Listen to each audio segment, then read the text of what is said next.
مولوی دیکھو جی میرے حق میں ہونے کی دلیل یہ ہے، مولوی سارے ہی میرے خلاف ہو گئے، سارے ہی مولوی میرے خلاف ہو گئے، کوئی میرا حامی نہیں،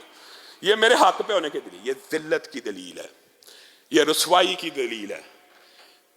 یہ دلیل ہے۔ اس سے پہلے یہ اعزاز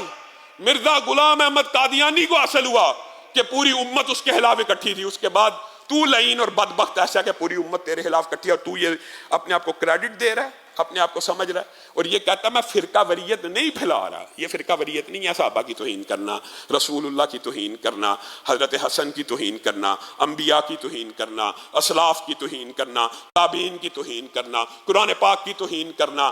اور متعدد۔ یہ تو آپ کے سامنے صرف چند جملے رکھے ہیں، صرف چند، ایک خاکہ جمالی طور پہ پیش کیا۔ یہ جو اتنی سری اور سنگین نوعیت کی توہین ہے، یہ کیوں کی جا رہی ہے؟ اس کا لب لباب پوری گفتگو کا خلاصہ یہ ہے، یہ آپ